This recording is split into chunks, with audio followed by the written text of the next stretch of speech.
Dans cette vidéo, nous allons voir comment réaliser un projet infrastructure à l'aide de Covadis et Autopiste.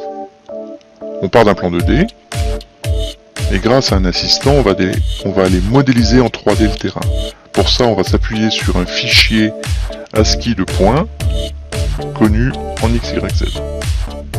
Grâce à l'assistant, on va pouvoir définir la zone de travail, on va pouvoir définir l'altitude mini et maxi des points conservés, paramétrer la représentation graphique, on peut avoir des triangles, des courbes de niveau, on peut effectuer du coloriage en fonction des altitudes.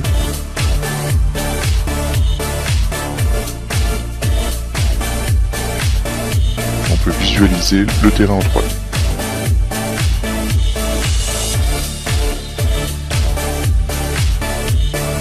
Ensuite, on va commencer le projet. On va commencer par un projet linéaire.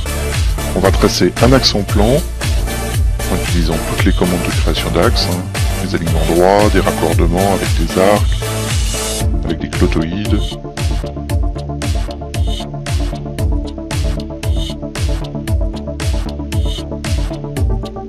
Et de la même manière, on va créer un deuxième axe sous forme d'alignement et de raccordement. On va ensuite utiliser l'assistant carrefour pour positionner un carrefour en X. On définit les branches, courbes par exemple.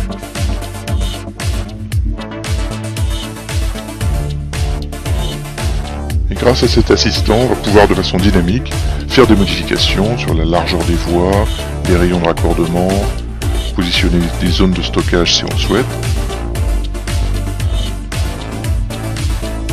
Le carrefour est dessiné en plan d'abord.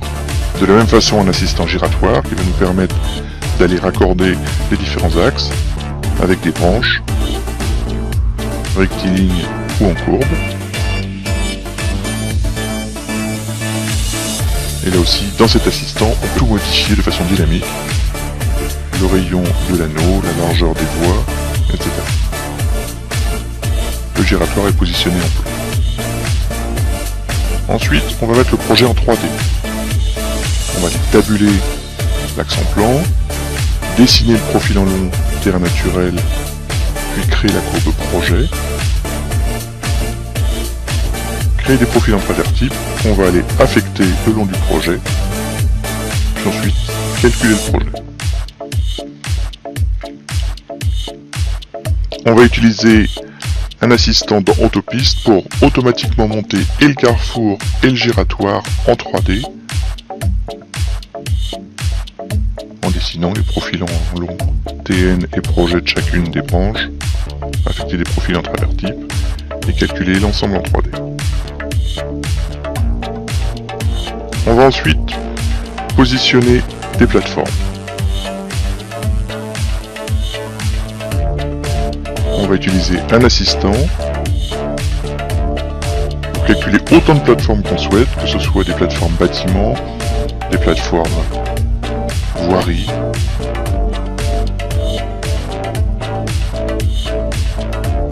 des plateformes parking,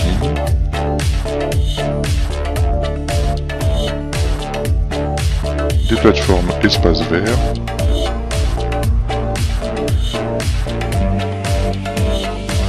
ou ici une plateforme bassin.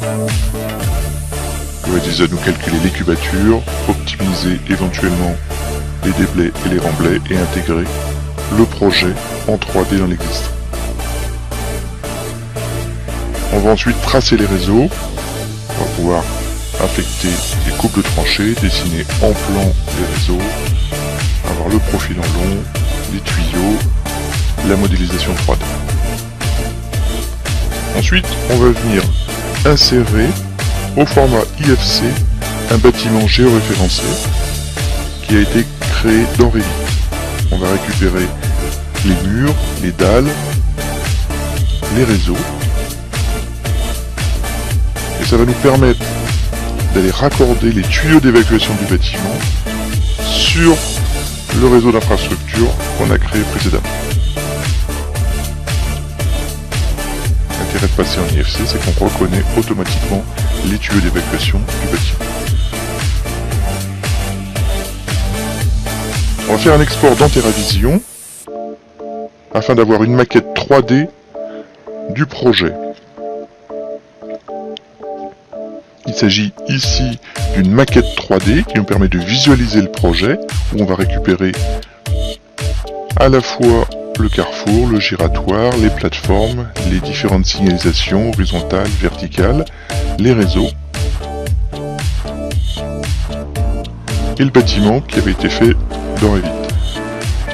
On peut utiliser des bibliothèques, à la fois de textures et de véhicules, pour aller habiller la maquette.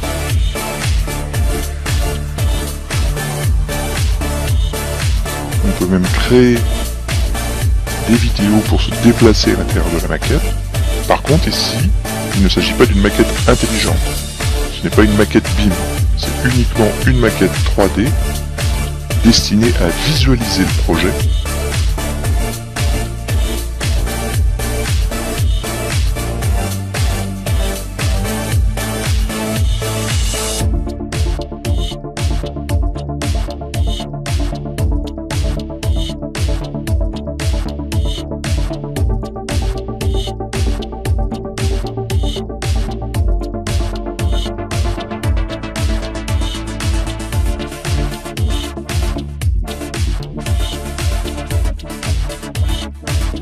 Pour obtenir une maquette BIM, on va aller exporter le projet au format IFC et on va aller exporter le MNT, les réseaux, les plateformes, le projet, les signalisations horizontales et verticales.